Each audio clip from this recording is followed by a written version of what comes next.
All right, and we are back. All right, Hey. ladies and gentlemen. Now, this is where we are going to continue with our Pride series. For this week's episode, we have a very special guest with us here today.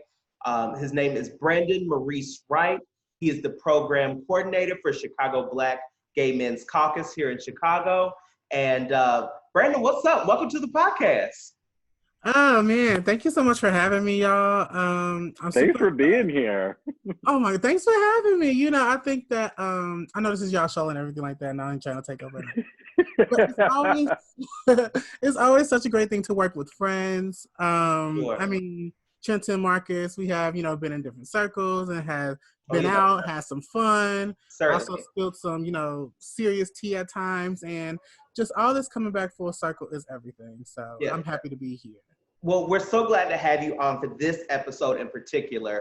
The theme of this week's episode is community. And so we wanted to pay tribute and showcase those members of our community that are doing the work on a daily basis to strengthen queer communities of color.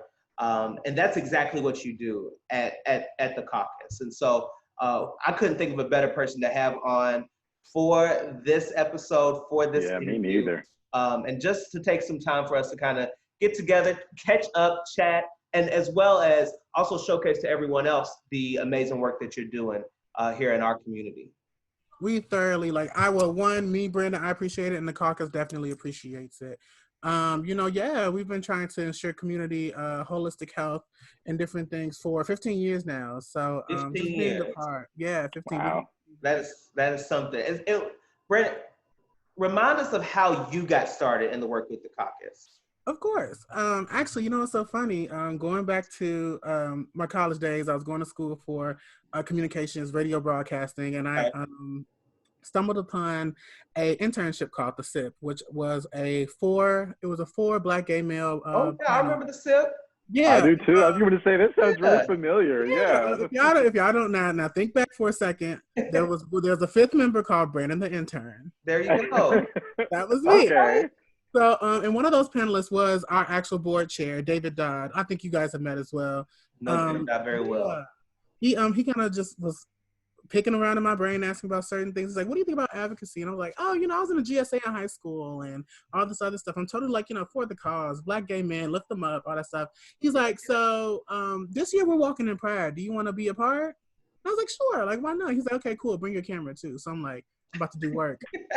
And Brandon the intern go part 2. Right. So I was like, okay, cool.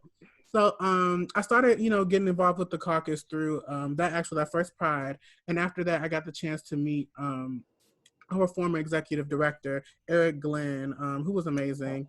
And from there, I just, they kept me in the loop talking about volunteer events. Did you want to do this? Do you want to work this? All this other stuff. And also just a little bit more about me being from Gary, Indiana. We didn't really have those spaces. Yeah. So once I kind of, realized that the Chicago Black Gay Men's Caucus was for me, and I wanted to be a part more. So that's how I got involved. Yeah. Right.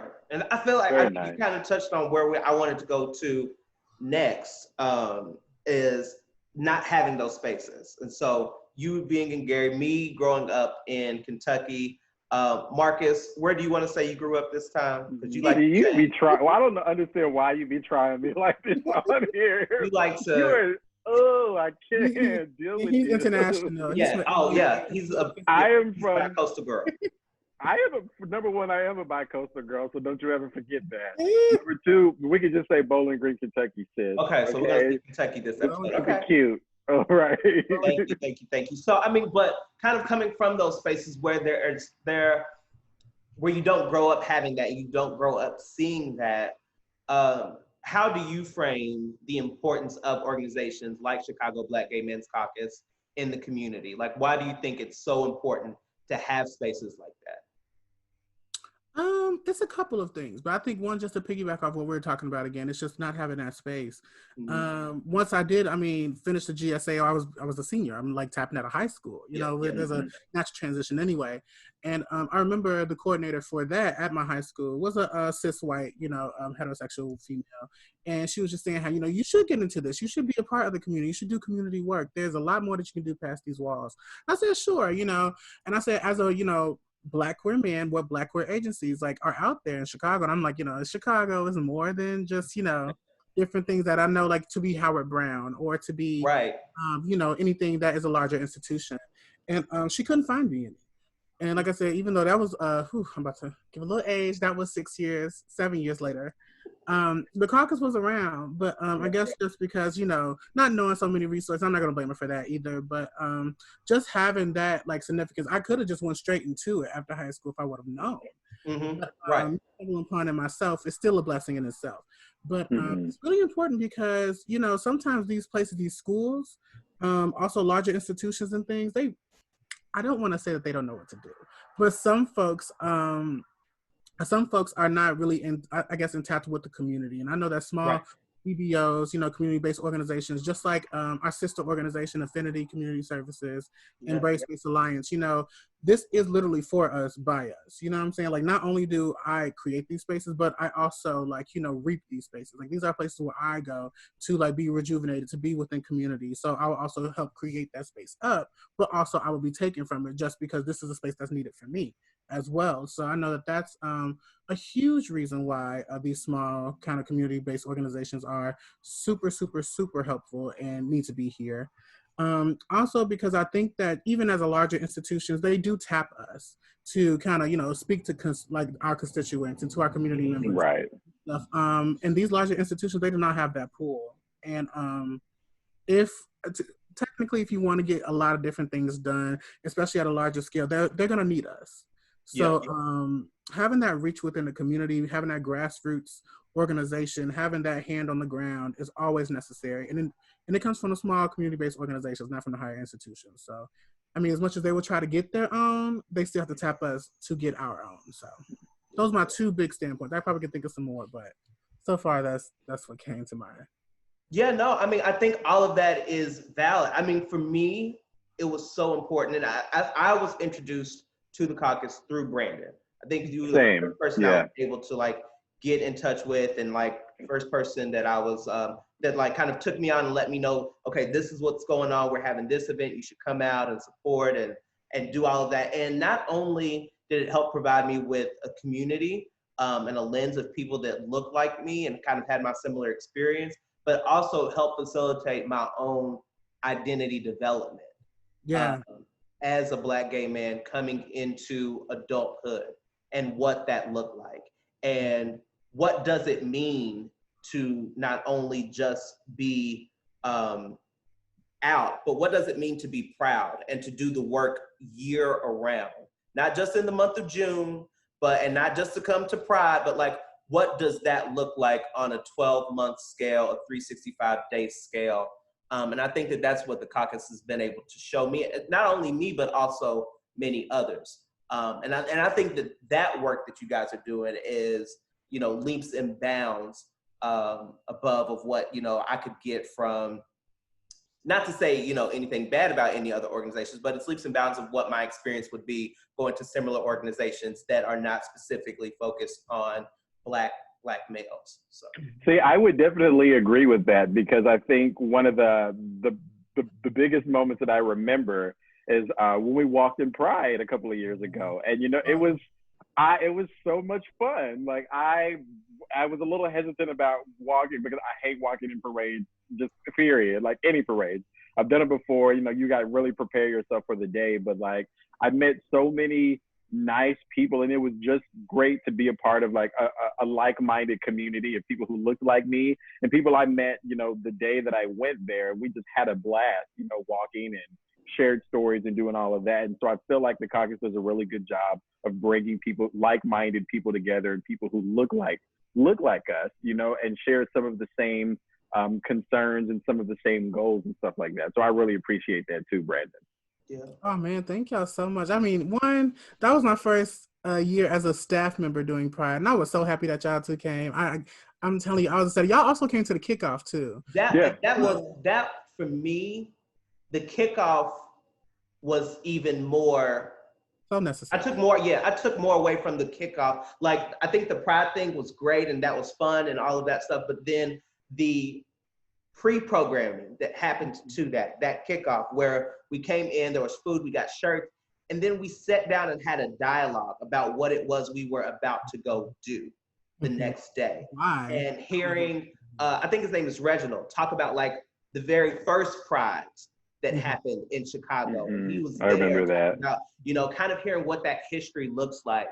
That was, I mean, that kind of took it to the next level for me.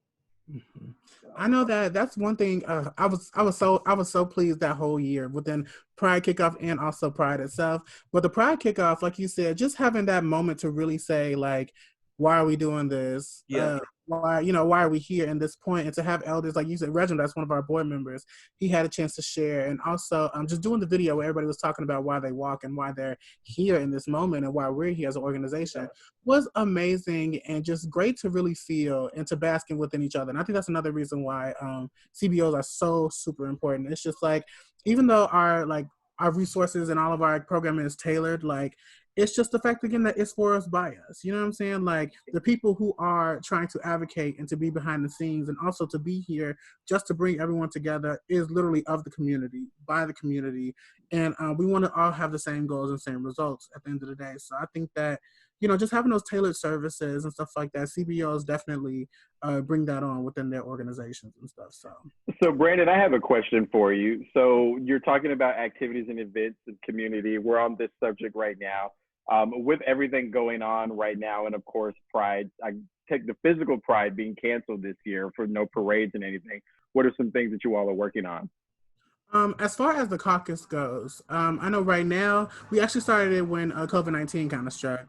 For the most part, we would kind of switch everything on to virtual programming. So we have a Monday talk, which is called the Caucus Chat and Chew. And that's basically kind of like, that's like your view. Like, basically, it's just like everybody get together. We get to chop up about what happened over the weekend or, you know, holidays that passed, really just to get ourselves started for the week. But we have also had episodes where they just kind of entail a little bit more like of a deeper kind of scale and different things. But I love Mondays. Mondays are so much fun. But Wednesdays, we have the Conversations with the Caucus, which is a more so the knowledge, the very much so deeper kind of talks and things. But that's when we always ensure that we have a special guest to come on and talk to us. Previously, we've had, just last week, we had George M. Johnson. He came on and talked about social media and activism right now, given you know the circumstances that we're in. And we also had Dr. David Malbranch to talk about sexual health during this time, which I know in our community it's just been a question. I think that everyone was trying to like really balance the pandemic to like what's more important and all this other stuff. No, honey, tell me what I need to know now so I can cross my T's and dot my I's. You know what I'm saying? So, right. So trying to have that conversation on Wednesdays was very helpful. And then on Fridays, we have the wind down, which is literally like another kind of kickback setting where the Caucus Core and other community members from all over the world actually have joined us. Oh, wow. It's like, you know, right. You know, like how we would be on a regular Friday night at each other's homes, or if the Caucus will make a space per se and different things like that. We'll be chopping it up saying like, girl, did y'all see Kaya drag Trina and stuff like that? You know, it will be stuff we like did. That. Right. Which was we did.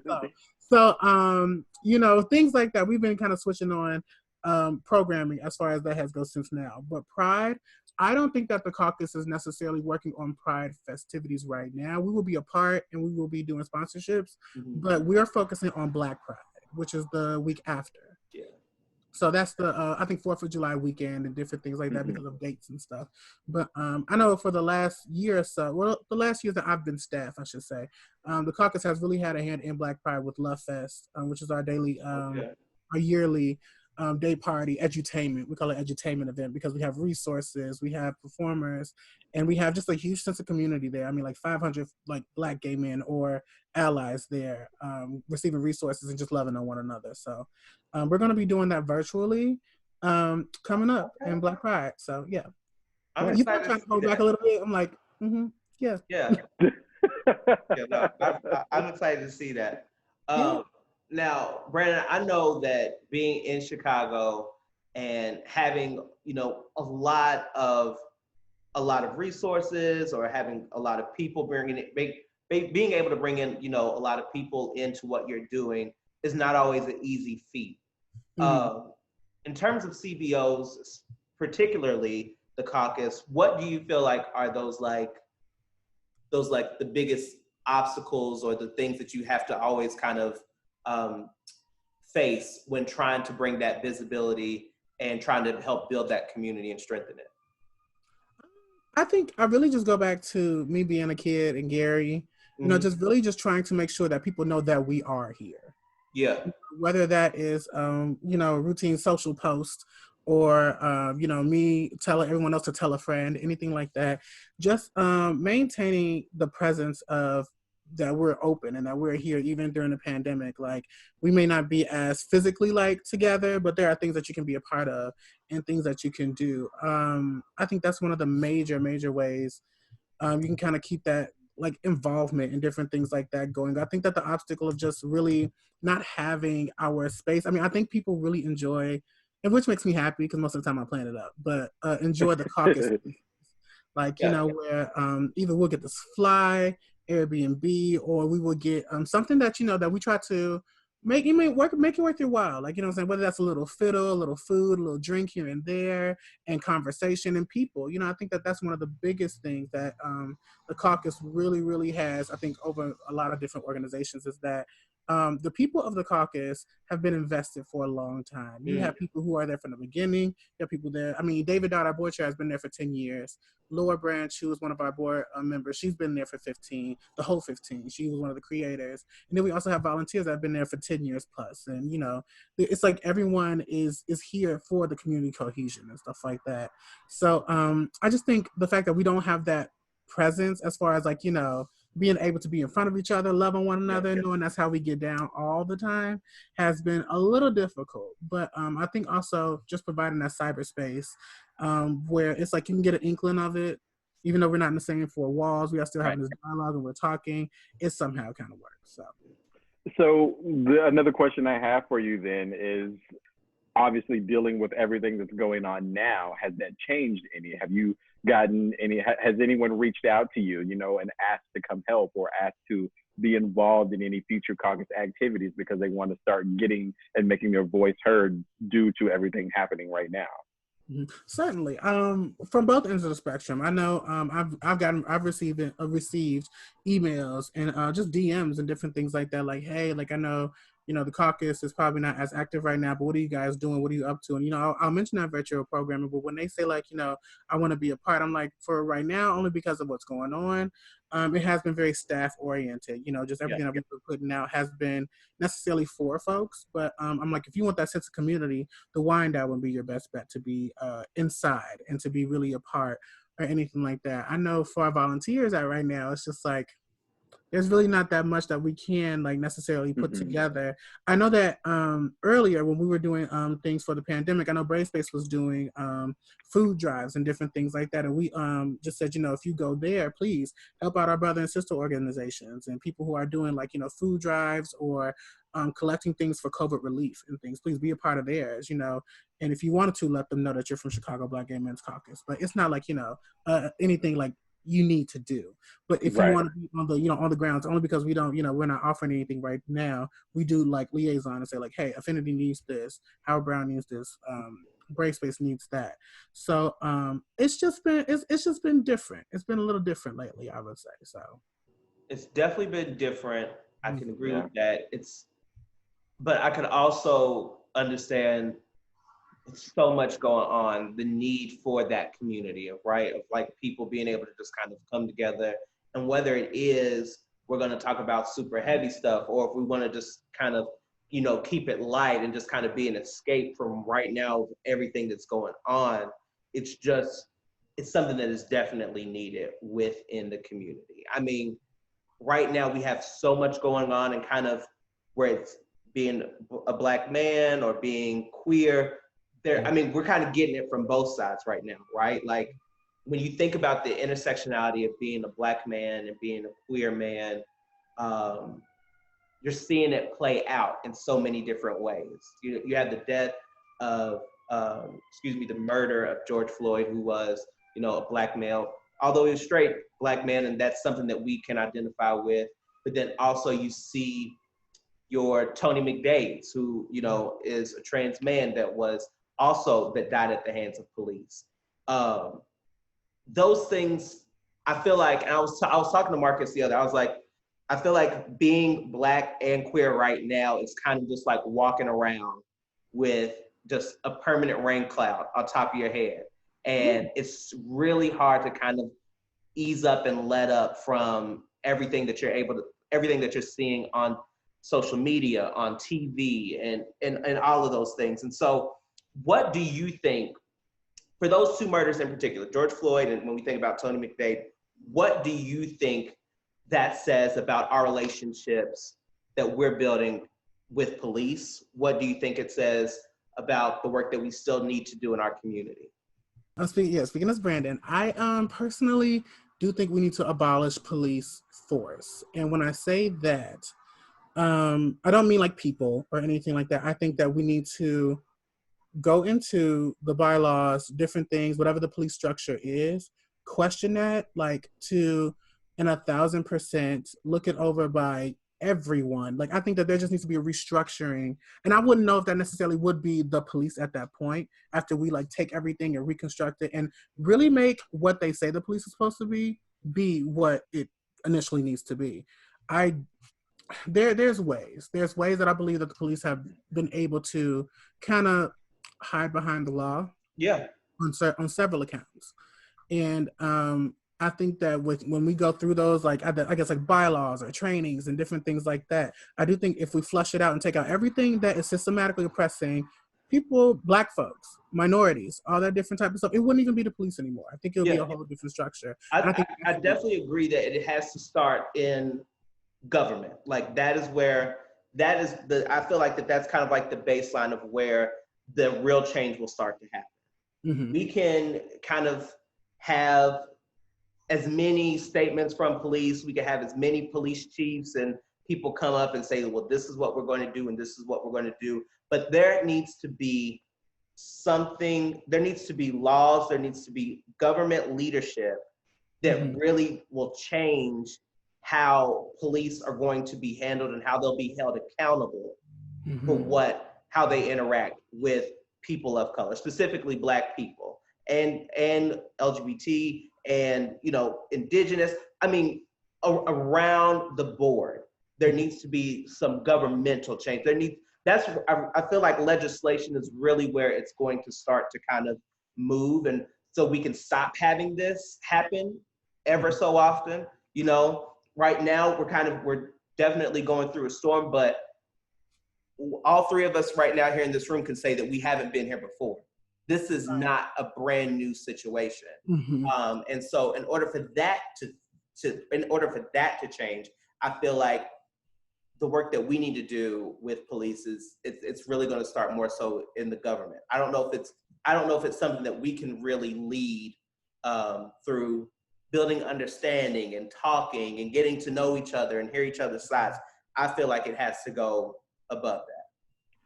I agree with both of you all on that. I think from my standpoint, I'm still undecided about the total abolishment of police, but I definitely think that there should be a nationwide audit and an audit of each local police department, just to see where that money is going, number one, because there's a lot of these police departments who are getting increased funding from mayors and from the state in their budgets. And I'm talking like millions and let alone billions of dollars if you're the LAPD, and just because they cut $9 million out of like a $10+ billion budget, that's a drop in the bucket, And so I think by figuring out where all of that money is going to, number one, is a start. And then number two, if it's not, and this is why I say undecided, if it's not an abolishment, there definitely needs to be an oversight committee or something, I mean, there needs to be someone who's checking them. There needs to be a checks and balances, and there needs to be things that are illegal. Like if you use a chokehold, that's illegal. Like you can go to jail, like all of these unnecessary uses of force, those things need to be outlawed. And, there needs to be swift action and swift punishment for any police officer who chooses to use any of that force. I think that holds not only, the chief police, the police accountable, but it also holds the mayors and the senators and, the state officials accountable, and if they're not meeting those standards, then they're brought up to the oversight committee and they're either fired, they're replaced, or something, just for those checks and balances. But I'm not sure yet, I mean, I'm still undecided on that aspect. See, now, I think that honestly, what both of you guys just said, I think is necessarily well, there will be steps considering what's one not happening already, but two to actually get into some of the things that we want as far as change. I know, like Trenton, you said that you feel like some of the talking and things like that should be carved out and it should go straight to legislation and different things like that. I think one of the biggest issues between, and this is just me again, dealing with some of the murders and the different things that we have faced as far as a community. And not saying that we have not thought about this, but it just hasn't been a big discussion about it. I think we need to figure out what we want once these crimes and different things have been committed. And I mean, this is crime, period. This is betrayal of your badge, period. But what's the punishment? What's the consequence? Yeah. Right. So when we Agreed. do have that dialogue, we can go to the legislators and say, look, we talked to the Black community, we have talked to the Puerto Rican community, Latino X, Asian, all these folks, and we say that you need to put this in action where you have an oversight committee or someone to say like, hey, this is this person. I mean, oversight begins with your backlog. You go check and look and see what these people have done in the past. Question that stuff in the past before they have a future and doing anything. True. So I mean, I think it's going to take, like I said, both of what you guys have said and more to really establish what we need to do as far as when it comes to police brutality and just the social injustice of the police and our relationship as a Black community, I should say. So, a lot, yeah. I'm definitely interested to see how this now is going to change how we look at politics and how politicians are going to address those who are running, how they're going to address situations like this. I feel like we'll start to see a lot more of that because what I've had trouble seeing is a lot of people just saying like, well, just go vote. If you go vote, like, okay, great, I vote. I vote every time. Mm-hmm. And this is the kind of stuff that keeps happening despite, you know, whoever is in office. There needs to be there definitely needs to be steps. I agree with what you said there. It definitely is going to be steps, but I'm ready to see some action. Like we got to have some action pronto. So, if I could just piggyback off of what you just said a little bit, just to iterate. Oh, go ahead, yeah. I think that as a Black community as a whole, we have to understand the levels of work that go into anything that we do in life. I know some things are pretty easy, like relationships, that's work. Like, you know, going to work is work on top of work. You know what I'm saying? Like all these things are work. When we talk about formulating change, making, you know, Black Lives Matter, doing all these different things, this is not going to end with these protests. We have to ensure change by continuously promoting change and being and doing the action. This is not going to end. It is not going to end. I think even when we do make change, we still have to work to enforce that change, to continuously grow, to continuously happen and stuff like that. So, I mean, just going to vote is not, that's what you're going to do right now. You got to do something tomorrow too, because it's going to be an ongoing fight. So, you know, I think just kind of thinking about, you know, the level of work, and that's why like George M. Johnson, I really commend him for everything that he does. Like, he is an activist. He's writing books to talk about, you know, Black queer narratives and different things like that. He's doing so many different things at one time. I'm just like Superman. But at the same time, you know, I think our citizens, we all can do just more. We're going to have to do more to ensure change altogether. Just work. Let's work. Mm-hmm. I definitely agree. Shout out to George M. Johnson. We featured him in our ColdPOP for the Culture series for the author, amazing guy. So, and I love what you said and talking about the work that we have to do as a Black community. And we know there's lots, I think that we can all also agree that there's a lot of work that we have to do on ourselves in the Black community. When you look at situations like the Ayanna Dior situation that happened in Minneapolis, it was jarring that we have this going on right now, and we also have this situation that's also going on right now. And so it's like, okay, well, yes, we need to work on that, but what is the work that we need to do in our own community to making sure that queer people are being respected within the Black community? What do y'all think about that? What do y'all think is the work that we need to be doing ourselves to make sure that we as a unit, that we're able to come together as a unit? Brandon, I give you the floor first because I got some things to say. I have some things to say too, but I'm going to try to So- stay on what you asked as far as, because I was going to say, because look, I'm like, well, they can no, but he can Say do how you feel. Feel what it. they Come can on. do is. But I will reflect on us too, because we need to reflect on ourselves as well. That's 60% of the job when it comes to, you know, trying to enforce change on anything. It's really starting with yourself. But I would say as Black queer men, since we're kind of keeping that in this spectrum or anything, we cannot be afraid. I'm trying to put this in the best connotation I possibly can. I think that Black queer men are okay with the sentiment of being not the ones, if that makes sense. So we don't have a problem. Like, you know what I'm saying? Like they love us. They like us. We do their hair.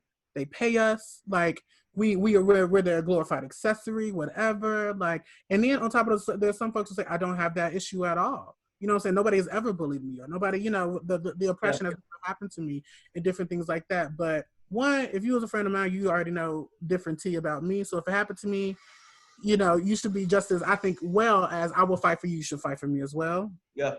But I think that internally, because I mean, even I've seen it, and honestly, and I'm gonna put the camera on me, I've done it. You know what I'm saying? I've been there where, like, growing up, I'd be like, you know, well, if I had a good friend that we're no longer friends right now, though. But I had a good friend who, at first, I believe now he is transgender. She's transgender. I'm sorry. And before that, she would dress up in just women's clothing and different things like that going to school. And people would bully her. And I would just be like, you know, hey, well, you want to, you know, dress and do this, wear your heels and stuff, you can do that. But when boys would come up to me and say, like, see, I can't mess with them because they do all of that. But with you just so cool. All you do is you show up and you present as a boy, or you don't try to get on with me, or you don't try to do anything like that. It wasn't until I was in a barbershop and someone was speaking about somebody else like that. They were, I guess, just more flamboyant, or, you know, different things like that. They're like, yeah, they just do too much. I'm like, well, what is your definition of do too much? Like, what are they doing? Oh, they sashay, they do this, they do that, yada, yada, yada, and the third. So I said, so you're telling me that because they do that around you, you feel some type of way, and that it affects your, you know, daily, or your sentiment, or whatever you're trying to say it. You know, like, and I think that conversation kind of, you know, like, went a couple of different ways. But at the end of the day, he did realize that, like, you shouldn't have there's no, like, degree of acceptance here. You know what I'm saying? Like, before that, and I was actually talking to my brother about this, like, talking about Ayana, before being Black, I think in the Black community, you are presented, if you are queer or gay, as gay, because of how, you know, different constructs are, and how, you know, we were raised as a Black community.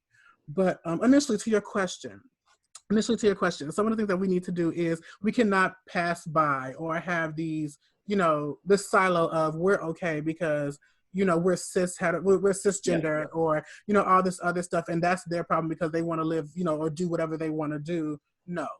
LGBTQ, we are all in this together. This is, like, literally someone who walks the same, like, life as you. It may be different. Gender and sexuality are two different things, but we all know how it feels to be oppressed and I mean, that goes bounds from any type of queer situation. That comes from heterosexuality. Like, everyone tries to live their best life at least one day. And I think that's when you're born or when you're growing up. Everybody tries to be, like, authentically who they are. But the world and society and different, you know, different things come in play where people cannot live holistically and be who they want to be.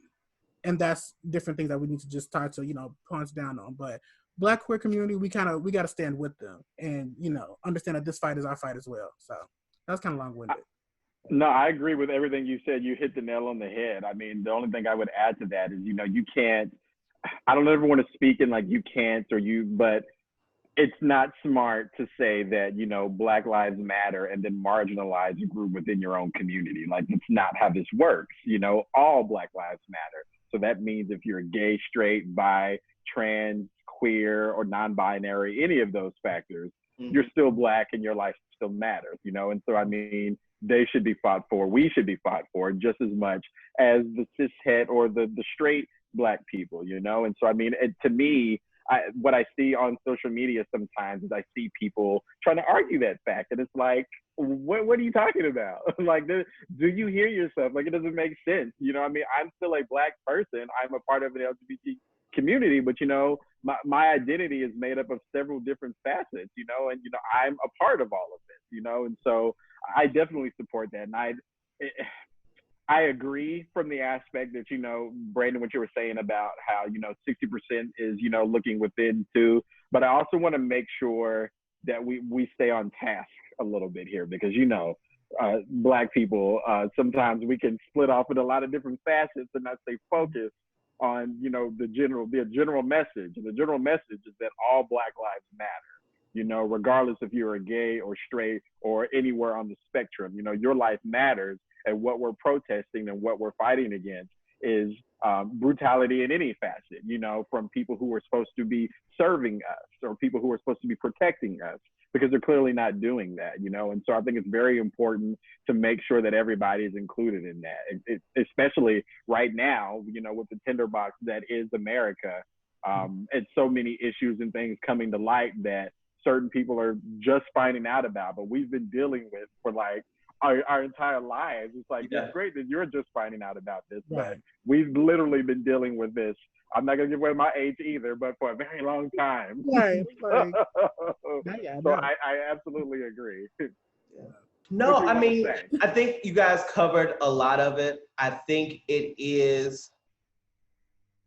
does break down to bystander intervention at all forms, at work, at the family cookout, at dinner, when you're watching TV and you see someone that is trans, or you see, you know, certain things being brought up, it's making sure that people are aware and making sure that people are equipped with the knowledge. And that's where you're going to start really kind of changing ideas and how people look at everyone. And so I feel like that's the basis of where it starts. I think that we also have to do a better job with our media. There's no reason why Ayanna and the countless other names of trans people are something that we are really only seeing on social media. Mm-hmm. There needs to be visibility on a national level of what is happening to our community. Mm-hmm. And that is something that I'm not seeing. And I really would take to task several news outlets that I feel like could do a better job of promoting that visibility. When you were speaking about the kind of like talking about the media and different things like that, well, me and my brother actually had a conversation about Tony McDade. You know, I told him that there is no noise around it because one, he is a transgender male. Mm-hmm. That's just and they misgendered him when they reported it. That's the only reason. That and also they between and I don't know who. Okay, so I'm not afraid to say that I don't know stuff. So I'm just gonna put that out there. But I don't know whose charge this is at this point. But when you look at the headlines for Tony McDade, it does say LGBTQ people rally or LGBTQ people get together to protest for Tony McDade. That signifies like that this is an LGBTQ issue when it is not. You know what I'm saying? Like This is not an LGBTQ issue. This is a Black Lives Matter issue. This is a humane issue, but definitely this is a Black issue. It is a Black and trans issue, but it's also a Black issue. He got shot. I don't want to say that either like that, but the color of his skin came up first for those police officers. Right. You know what I'm saying? It wasn't the fact that he was trans. That had nothing to do with it. That's stuff that they realized after, after the fact, after they pointed to shoot it, Like, so even the marketing when it comes to media, and like I said, I don't know whose issue, like, I don't know who to kind of put that blame on, if it is media or if it is like the Black community. Because I think that, once again, not being a part of the Black community or not being considered, I think, fully being a part of like any LGBTQ. I don't think that they are necessarily putting us into the fabric of Black, like, holistic community as much as they should. And I don't know if that comes down to the community, if the community if media is reflecting what the community does, mm-hmm. or if the media is setting the tone for community in general. But then when you see stuff like Ayanna Dior, you're like, they beat her up because she's a trans woman, not because she's Black. not because Right. so it's like it's confusing. I don't know where necessarily that comes from, but we see the disconnect. But I think it needs to be bridged to what the issue is, but it shouldn't be going on. Agreed. I agree. That's that. Yeah. Well said. Just before we let you go, Brandon, and I'm sure you've had these conversations just like many of us have had. I'm sure you've either had the white friends call you or in general, but just from your viewpoint, what are some things people can do to be visible? Because silence is no longer an option at this point in time. And so at some point, you're going to have to decide where you stand on this issue because it's a huge prevalent issue. What is the advice that you would give someone if they're questioning how they can make their voice heard or how they can be visible in this space if they don't feel comfortable actually going out to protest? Because we all know that there are multiple ways to protest. There's not a singular way. And so what would be some of your advice that you would give someone? I think that affirming folks to do and to be who they are is honestly one of the best things that I think anyone can ever do. So I would say to someone who necessarily does not know what to do or how to get involved to start with what you do best or who you are best. Like I've seen art. I've seen Black Lives Matter art. I've seen music. I've seen content. People who are social influencers have been hosting lives, have been doing things just like this, have been, stirring conversation. Everyone has not been on the protest lines, but there's always something that you can do, whether that is sharing these events, hosting these conversations, being a part of these conversations, commenting, message your legislators, talk to these folks and say through email, whatever you need to do to be a part of the change. There's something that you can do, but I would personally say for you to make the change and make the change I think that you would want to do it holistically how you would do anything else. Like if you are, if you're a painter, make something beautiful that you'll be proud of, that you want to share with the world, that makes a statement for, this change, for this matter right now. But other than that, protests, there's different ways, like I said, I think, but legislators, I'm serious about that one. Message those folks because they take all that stuff and they bring it up there. They should, I should say that much. They should take all that stuff, bring it up, higher and everything. But there's different ways. Just tap into the ones that make you feel, I think that will make you feel fulfilled at the end of the day too. Yeah. Brandon, thank you so much. Now, where can people find out more about the caucus? How can they get in touch with you guys? Yes, pub yourself, darling. Give us Feel free to name drop any organization, any of those things. How can we, if people want to get in touch and get involved, how do they go about doing that? Of course. So the Chicago Black Gay Men's Caucus is one of our biggest presence is on social media. And that's, we have a Facebook, Twitter, and an Instagram. And our Facebook is our name, Chicago Black Gay Men's Caucus. You can find us on there. You can everything is mostly updated throughout all platforms, so you won't be missing on anything. But if you're big on Twitterverse, follow us on Twitter. That is _CBGMC, which is our initials. And then our Instagram is _caucus. Just the last part of our name. Like I said, we keep the Facebook and the Instagram, Twitter stacked with everything that we have going on, sharing resources, highlighting folks, different things that's going on. So you can definitely do that. You can also join our newsletter. We have plugs in our bio for our newsletter and different things. That is another way you can kind of stay up. I always cross-reference everything. So, if you're a friend of me or anything like that, Brandon Maurice W., I'm always, between that and other organizations, I love to spread the word and just to keep things flowing and to spread the word. Yeah. Yes. Spread this word. Spread